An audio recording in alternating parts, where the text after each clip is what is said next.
Section 1. You will hear a conversation between a man and a woman as the man joins a local library. First, you have some time to look at questions 1 to 5.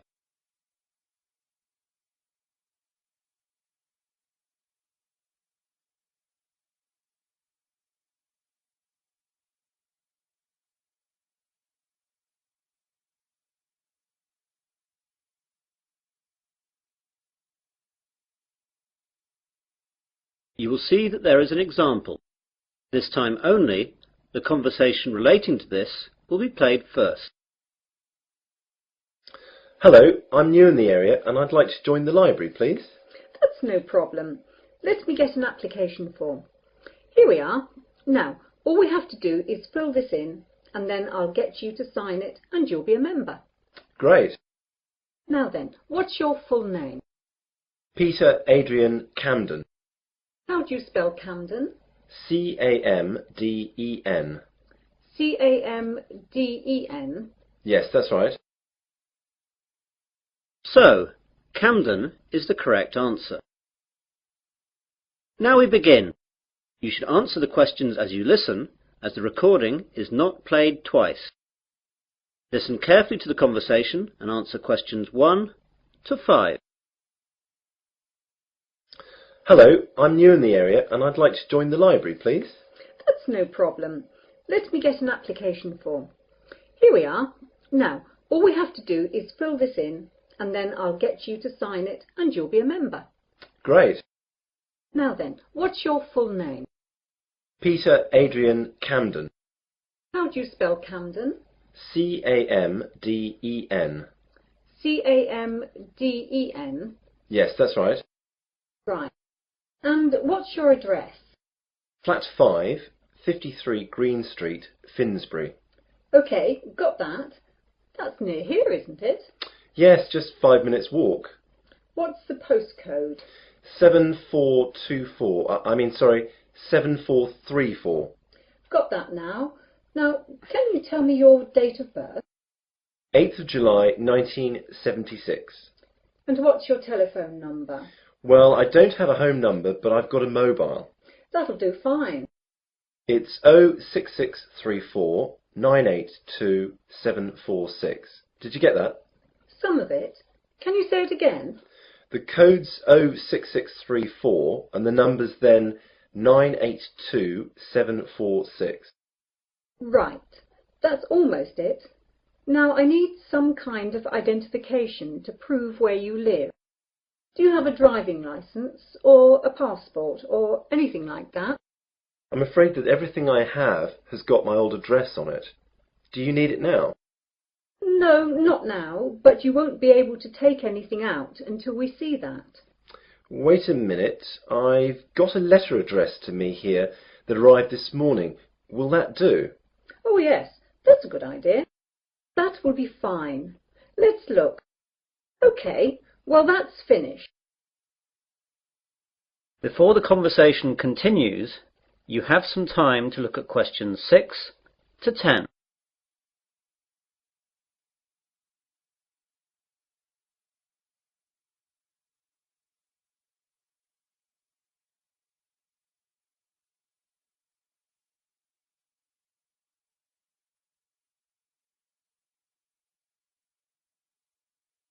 Now listen carefully and answer questions 6 to 10. Could I ask you a few questions? The council that runs the library is running a survey to find out what kind of books people prefer so that they can direct their buying. Yeah, no problem. OK, so what type of books do you like? Well, I'm very keen on mysteries. You know, when a detective is trying to find out who did the murder. Historical novels interest me too. Romance, never. My sister loves them, but they bore me to tears. I quite like books on animals too. I get them out sometimes. Not science fiction either. Too weird. Well, I think that's it then. Good. Oh, do you charge anything? The library is free unless you want to rent out some of our videos or DVDs. How much is that? Well, we rent videos out for $4 each and DVDs are $6. You must leave us a deposit of $60 as well. That's returnable, of course. I don't think I'll get any of those just yet. Can I pay later? Sure, just give the money in when you're ready to rent them out. Well, thanks very much. You've been very helpful. I might take a book out now for the weekend, if that's okay. Go ahead. Well, goodbye. That is the end of section 1. You will now have half a minute to check your answers.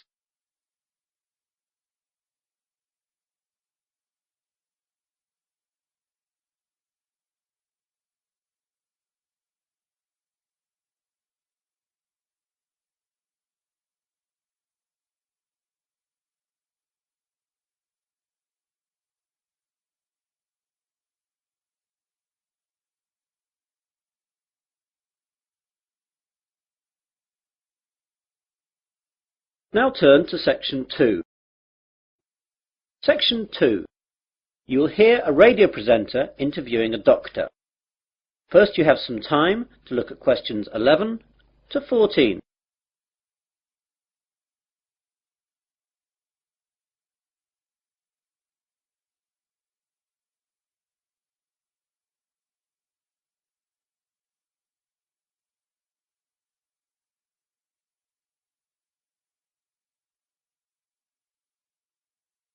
Now listen carefully to the interview and answer questions 11 to 14. Hello everyone. I've just been joined in the studio by Dr. Matthew Johnson. Dr. Johnson works at the Westley General Hospital and he's here today to tell us all about giving blood. Good morning, Matthew. Good morning. So Matthew, why is it important for us to give blood? Donating blood is not important. It's actually vital that people do this. Without donated blood, thousands of people would die every year, and it's something that could affect everyone.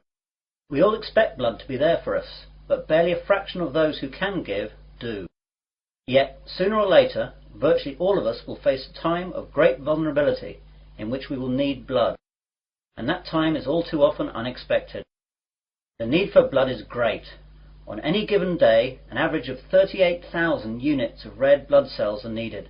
Blood transfusions are often needed for victims of things such as accidents and burns, heart surgery, organ transplants, and patients receiving treatment for leukemia, cancer or other diseases. In 2002, nearly 29 million units of blood components were transfused, and with an ageing population and advances in medical treatments and procedures requiring blood transfusions, the demand for blood continues to increase. We really need that much? Yes, and we need it now. Blood supplies nationwide have reached critically low levels, with less than 1 day's supply of several blood types. Thousands of accident victims, cancer patients, premature babies, and countless others who need blood to stay alive are hoping you'll care enough to help them. All blood types are needed. You now have some time to look at questions 15 to 20.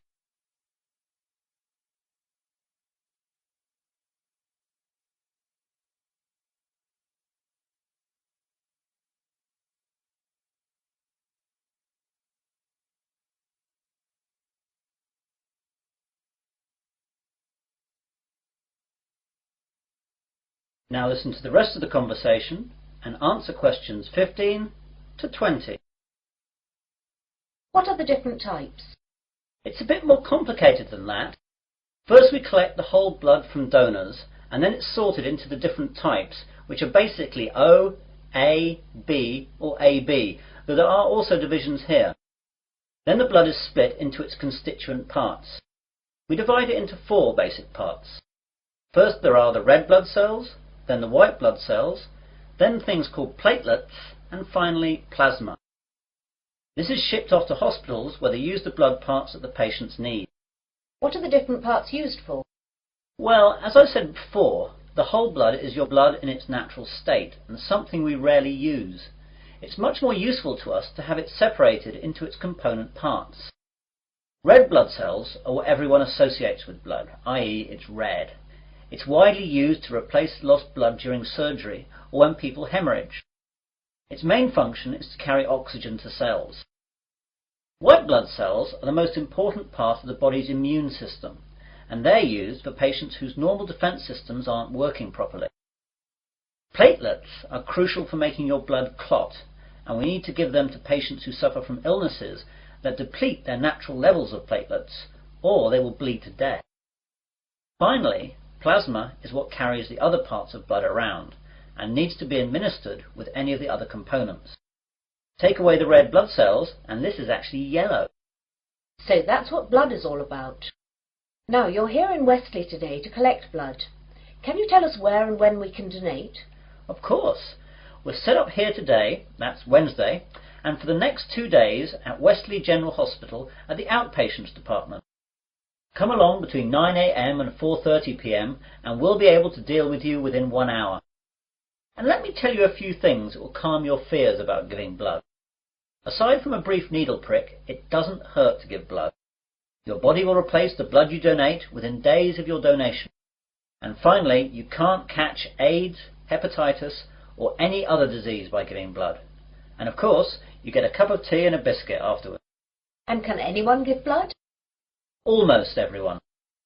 Donors must be in generally good health, be at least 17 years of age, weigh no less than 110 pounds, have not received a tattoo within the past year, and not have donated whole blood within the past 56 days. We screen donors with a series of questions before we take the blood, so if you're unsure, come down and we'll let you know. Please come down and see us. Remember, if you can donate 1 pint of blood, this can save up to 3 lives. Well, thanks, Matthew. I, for one, will definitely be going down to Westley General to donate. That is the end of section 2. You will now have half a minute to check your answers.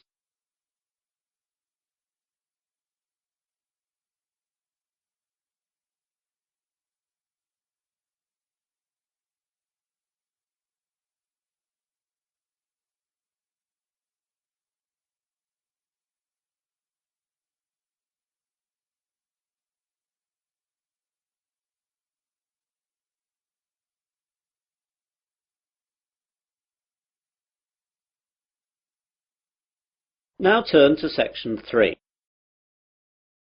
Section 3. You will hear a conversation between 3 people about use of university computers. First, you have some time to look at questions 21 to 27.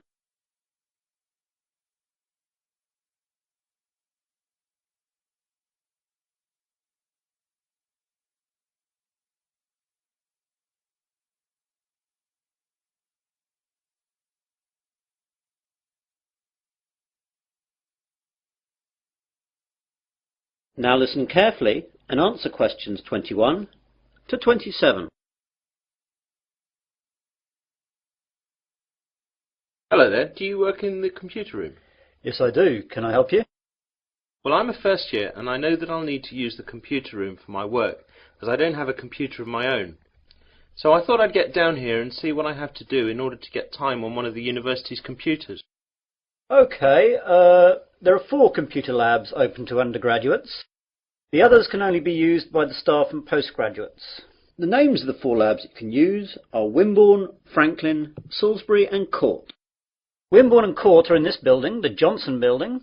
Franklin is in the Computer Sciences building and Salisbury is in the library. So I can use them whenever I like?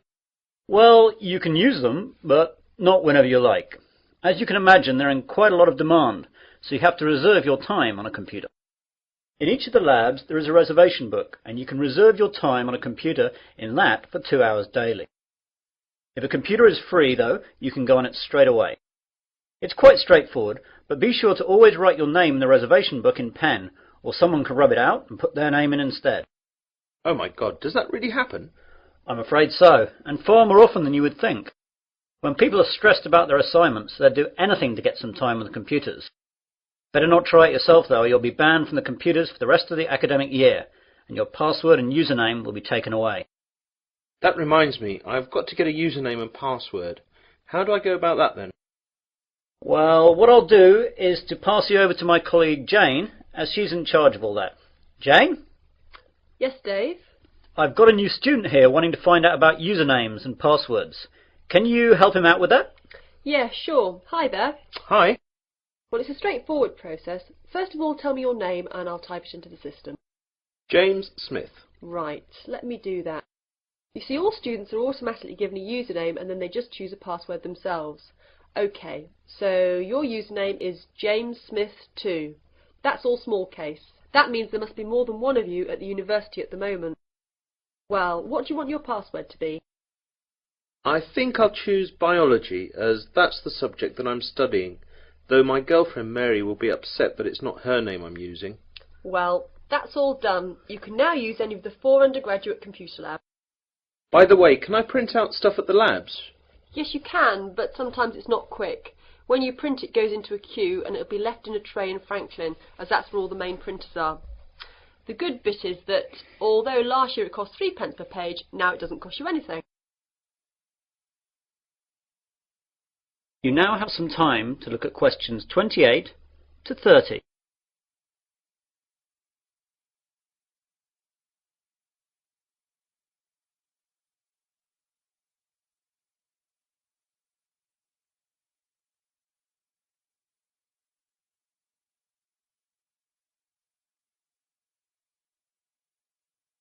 Now listen to the rest of the conversation and answer questions 28 to 30. I don't really know much about computing. Is there any training available? Yes, we have introductory courses for all new students. There is beginner, intermediate and advanced. Which would you like to go for? Well, I have done some, but I don't know if I'm up to anything more than beginner.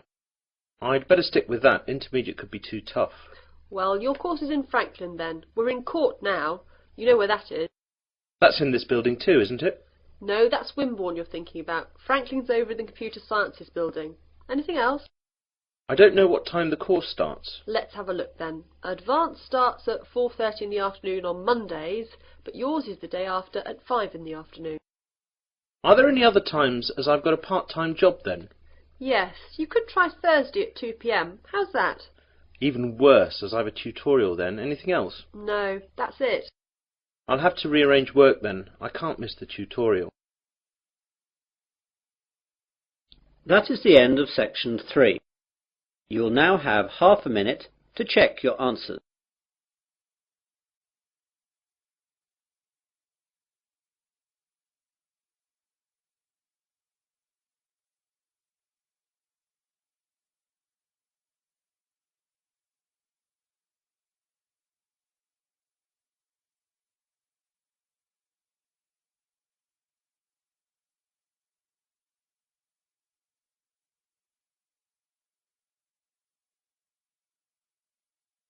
Now turn to section 4.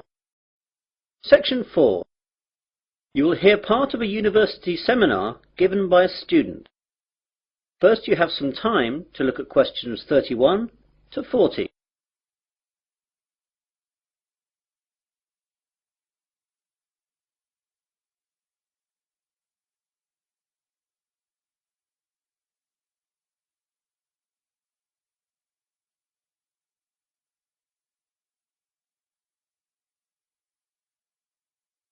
Now listen carefully and answer questions 31 to 40. Good afternoon, everyone. In today's seminar, we're going to continue listening to different students giving us a presentation on the subject of their term paper. Now, today is Hillary's turn. So, what are you going to talk about today, Hillary? Well, some of you will know that I was brought up when I was young in Japan, and I'm going to do my term paper on Japan's bullet trains, which have revolutionized their rail industry. Japan's main island, Honshu, is covered by a network of high-speed train lines that connect Tokyo with most of the island's major cities and Fukuoka on the island of Kyushu. Japan's high-speed trains are called Shinkansen, but are known to us as bullet trains.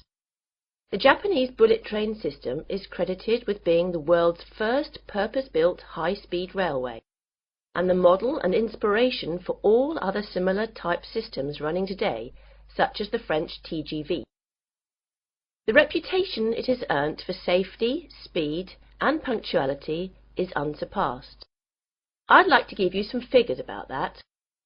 As regards safety, there has never been a death on the bullet train system since its inception in 1964, other than that caused by deliberate passenger misadventure. As far as speed is concerned, the bullet train holds the current world record for the fastest average speed between two station stops, which was 261.8 kph between Hiroshima and Kokura. The train travelled 192 kilometres in 44 minutes. This record is from the 500 series Nozomi trains, running at a maximum speed of 300 kilometres an hour between Shin Osaka and Hakata. I'll talk more about them later. The punctuality puts European train services to shame. Most trains arrive at their destination after several hours to within the second. In 1 year, the total time that all bullet trains were late by was 12 seconds. This statistic is hard to believe, but it would be difficult to prove otherwise, and that's what the rail authorities in Japan have told us. Now I'd like to tell you a bit about their history. The first bullet train was introduced in 1964 by Central and West Japan Railways for the Tokyo to Osaka route. Most of these old trains have now been discontinued. There have been several bullet train models since then. The most recent ones have been the 300, 500 and 700 series, and it's the 500 series one that can travel at 300 kph.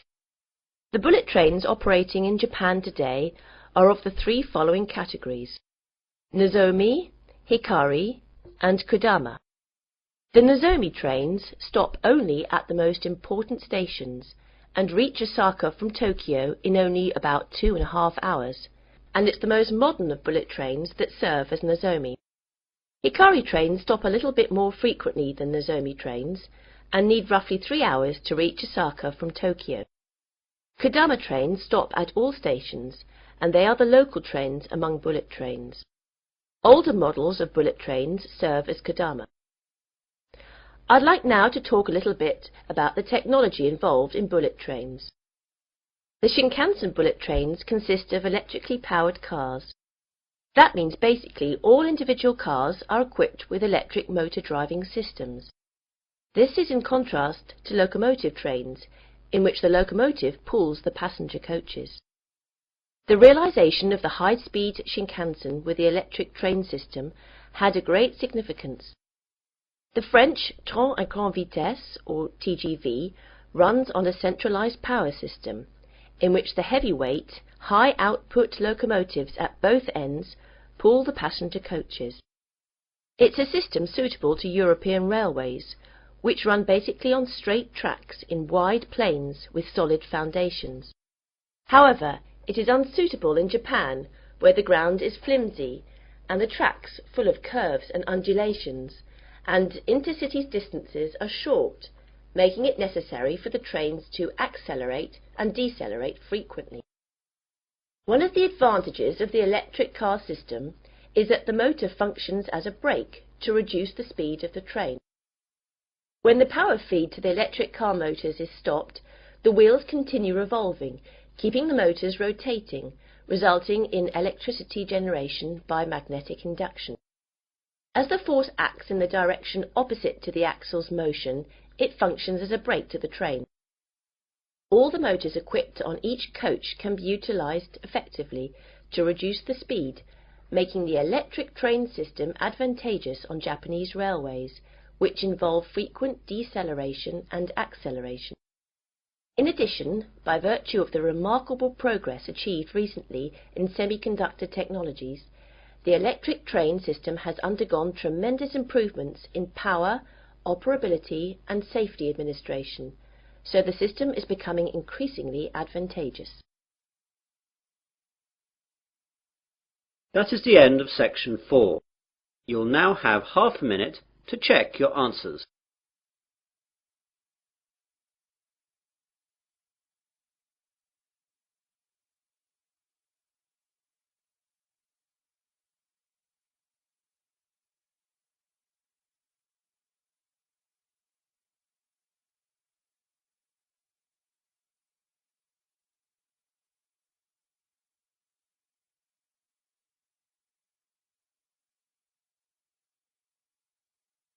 That is the end of listening test